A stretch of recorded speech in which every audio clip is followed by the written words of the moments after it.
Okay, so planning and competition in education. As Ken hinted, I'm going to be looking at lower ages in education than Ken and Chris's presentation was focused on. So here's the structure of the talk. It's going to start with an introduction, it's going to finish with a conclusion, and it's got some stuff in the middle. And the first thing I'm going to look at in the middle concerns Pisa measures of performance in Wales. So I may tread on some raw nerves here. Pisa is the Programme of International Student Assessment that is an international exercise conducted by the OECD every 3 years. The last time it was conducted was 2015, and it has generated in Wales some measure of what some people call Pisa shock. Some people call it Pisa panic, because the results in the Pisa tests for Wales have been significantly below those that have been attained in other comparable countries, and I suppose the most relevant comparable country is the neighbouring country of England. So there does seem to be some underperformance of the education system in some respects in Wales. And I'll spend a little bit of time interrogating that. Things turn out to be not quite so simple as averages might suggest. But as I suggested earlier, the results in Pisa has led to a degree of Pisa shock, and it's led to a degree of policy response. And so I'll spend the third part of my talk looking at changes in policy that have been introduced very recently in Wales, and looking at the potential for these policy changes to be effective. You'll know much more about these than I do, so I hope that just by introducing them, I can stimulate some discussion later on in the session. So to say something about Pisa, it's a series of tests of 15-year-olds conducted globally. There's over 80 countries have been involved. Not over 80 are involved every time it runs, but the OECD countries are there, and it enables comparison of the performance of 15-year-olds across these countries. And the nice thing about Pisa in the UK is that you can identify separately the constituent performance in the constituent countries of the UK. So there's some boosting of the sample in smaller countries like Wales. If we look at the results, there's tests in 3 domains: mathematics, reading and science. And you can see these are scores that are based on a metric that is constructed by Pisa. In England, the scores are higher than in Wales for each of these 3 domains. If you do a statistical significance test on it, then in each case they're statistically significant. So Wales does seem to be dominated. And this is the kind of headline in the newspapers that has led to. So the 2016 actually is Pisa 2015. Wales schools still adrift of the rest of the UK. It's not just England that they're adrift of, it's Scotland and Northern Ireland as well. It's led to questions being asked in Parliament, in the House of Commons. This is the other David Davis, the MP for Monmouth, clearly concerned about Pisa results. Now, what I'm going to do to look at the Pisa results, there's some technical stuff I've got to get out of the way first here. Okay, so I'm going to use frontier methods in order to analyze where these results are coming from. So I'm going to look at the microdata for Pisa. You can download them for free from the OECD site. And I'm going to use the technique of meta-frontiers. It's a form of data envelopment analysis, building on the work of these people. I'm really pleased to have got a photograph of this guy, Michael Farrell, an absolute hero of mine who published on efficiency analysis in the 1950s. He died young. Getting a photograph of him has been really challenging. So I'm grateful to some undergraduate students at Cambridge University that dug that one out for me. But these are all people that have done work in the area of meta-frontiers, about which I'll say a little bit later on. And these, on the right, are people that have applied meta-frontiers in the context of education. So what I'm doing isn't path-breakingly new from an intellectual perspective, but it's new to look at it in the context of England and Wales. What's a meta-frontier? Okay, what's a frontier, first of all? Here I've got a mapping of inputs onto outputs. So I'm measuring inputs on the horizontal axis, outputs on the vertical axis. It's like a production function. It's looking at how organizations convert whatever their inputs are into whatever their outputs are.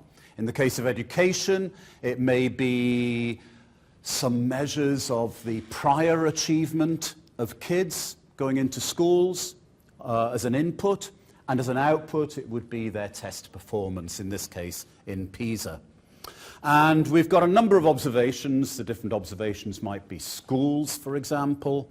And some of those schools are productively efficient. They convert inputs into outputs particularly successfully. And others are less so.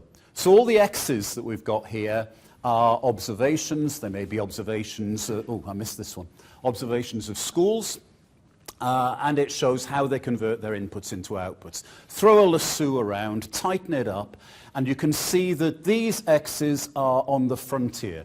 They're producing as much output as they possibly can given their input. There's no other observed schools that do better. But we've got this X here, and that is clearly dominated by two schools that are on the frontier labeled C and E, or some combination of C and E. A linear combination dominates. So we can measure the degree to which this observation is efficient by saying, okay, the ratio OM to OD is a measure of its efficiency. Okay, so that's efficiency. That's a frontier. What's a meta-frontier? Well, a meta-frontier is something that I like to use when I've got two systems to compare with each other. So you may have a system in Wales, system in England. And here we've got, just to confuse the picture, we've got some X's and we've got some Y's. Okay, so think of X's as England, X stands for Exeter. Think of Y's as Wales, Y is, I don't know, Ystalyfera. And you've got schools in England and schools in Wales. Okay? And we can derive a frontier for the English schools, just as before, going through the best X's. We can derive a frontier for the Welsh schools, going through the best Y's. And we can derive a frontier for the whole world that goes through the X's and the Y's, because the whole world is made up of England and Wales. Right? So we can assess the efficiency now of this inefficient school by reference either to the best schools in England, so we can calculate OM over OD, or to the best schools in England and Wales, in which case we'd be looking at the ratio OM to OJ. And we can look at how good the English system is relative to the Welsh system by looking at OD over OJ. So we can look at relative efficiencies. Yeah? So I apply that to the Pisa data. And the way that we do this is to use linear programming methods. You can have any number of inputs, any number of outputs. So using three outputs, the Pisa scores in reading, mathematics and science, and using a whole bunch of inputs, all of which are on the screen there. 9 inputs. Some of the more interesting ones, we've got household wealth, household possessions. We've got something called economic, social and cultural status, or ESCS, which is an amalgam of household wealth, household cultural possessions, whether you've got any paintings in the house, household educational possessions, how many books you've got in the house, and parental background, so you've got parental education background in there as well. And ESCS is an amalgam of all those things. So we've got data by pupil, this drilled down to pupil level, got data about all these things and about how well they perform. And we can look then at how well each pupil will perform, whether they're in the Welsh system or in the English system. And we can derive some efficiencies from that. I said it was a boosted sample in Wales, so we've got data, complete data on around 1,700 students in Wales, about 2,700 in England. And this is the summary set of results that I come up with. So looking at pupils within country, the average pupil in England does around 82% as well as it would be possible for a pupil to do given the input characteristics that they've got. So given your parental background, how many books you've got at home, the wealth and so on, the average pupil in England does 82% as well as they'd expect. In Wales it's not so different, it's around 83%. But then we can compare country within all countries, and you see England does pretty well, 99%, Wales 92%. And this is what indicates that on average the performance in the Welsh system is inferior to the performance in the Welsh and English systems put together. Okay, so for the typical student, you would expect them to do worse in Wales than they would if you transplanted them into England. This is what has caused the Pisa shock. All right, it's a symptom of the Pisa shock. But we can drill this down looking at how it affects kids that come from different backgrounds. Okay, so some of the variables that we've got in the analysis are looking at the wealth of parents, and we've got this ESCS, economic socio-cultural status variables.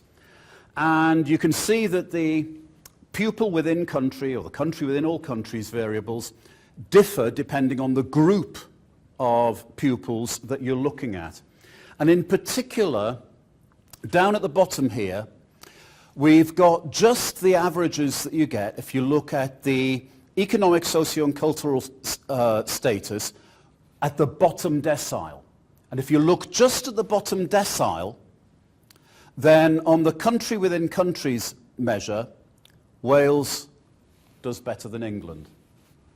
Okay, so in a nutshell, what we've got here is, if you look at the average information we get from Pisa, there's a problem for Wales. But it's not a problem for all types of pupil. If you're in the bottom decile of the economic and social measure that we've got, the Welsh system may suit you better. You get higher efficiencies coming out of that. Okay, so it depends who you are. And these results echo findings that have been obtained using statistical analyses by these guys, Gareth Rees and Chris Taylor, who find that the gap between performance in Wales and England is reduced if you look at comparable local authorities in England, because there are differences, obviously, between England and Wales in the nature of the socio-economic environment. And also, of course, the political commitment to equity is arguably different in Wales compared with England. It's a much more planned system in Wales, and one of the reasons it's more planned is that there are different social attitudes to things like equality and social justice. So, what lies at the heart of this? Well, one of the things that's often been blamed for the relatively poor performance of the education system in Wales has been that there's been no quasi-market here. So you go back many years to the introduction of quasi-market forces in education, the 1988 Education Act in England introducing school choice. Meanwhile, in Wales, no league tables of schools, nothing on which parents could base the choice of schools. So the information sets were not there, at least until very recently, this year, about a month ago, there's been something introduced that allows some form of ranking of schools to be introduced. So arguably, this is one of the reasons, because you haven't got the competition between schools, the market pressures haven't been there for schools in Wales to improve their performance in the same way as has been the case in England.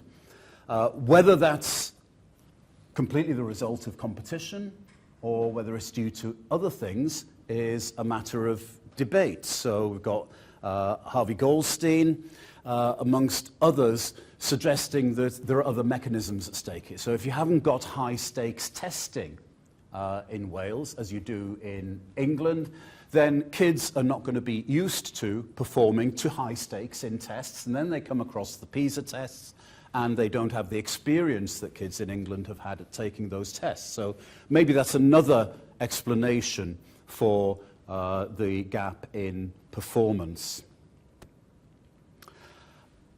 Certainly, as I was saying, the nature of school choice in Wales differs from that in England. The new statistics that have been released in the last month or so is the National School Categorisation System. And something that was mentioned earlier today that matters when it comes to the discussion of school choice in Wales is the difference in the density of population between England and Wales. So these are the figures. We've got 150 people per square kilometre in Wales, 424 in England, much more dense population in England. When you've got a dense population, you've got the possibility, at least, of effective school choice. If you've got a sparsely populated area, then you've got one local school. So the policy response, this is Leighton Andrews, who introduced a 20-point plan as Minister for Education, and that plan focused on four main areas. These are the quality of teaching provision, curriculum issues, equity in education, and leadership. And to populate each of these, first of all, the quality of teaching provision. Nationwide, we've had Teach First as one of the proposals to address the quality of teaching.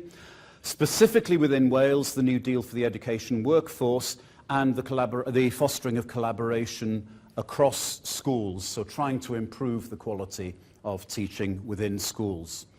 On curriculum reform, there's been the Donaldson report, emphasising 6 areas and a new curriculum within Wales within those areas.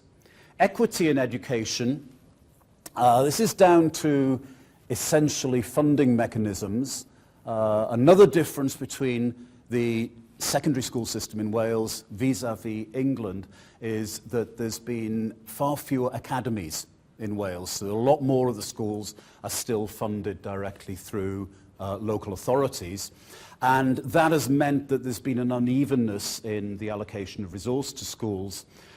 But that is being addressed through national model for regional working.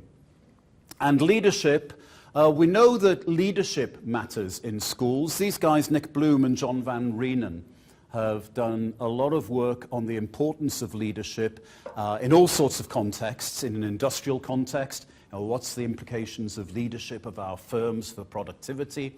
But Nick Bloom and others have also done work specifically in the context of education, looking at the importance of leadership in schools for school performance. So we know that that is something that matters. It's being addressed within Wales with the creation of a new national academy. So these are all policy initiatives that are taking place in Wales with the intention of improving educational performance, a response to the Pisa shock, hopefully leading to improved Pisa performance at a later date. But I think it needs emphasizing that educational policy is only one of the things that can affect educational outcomes.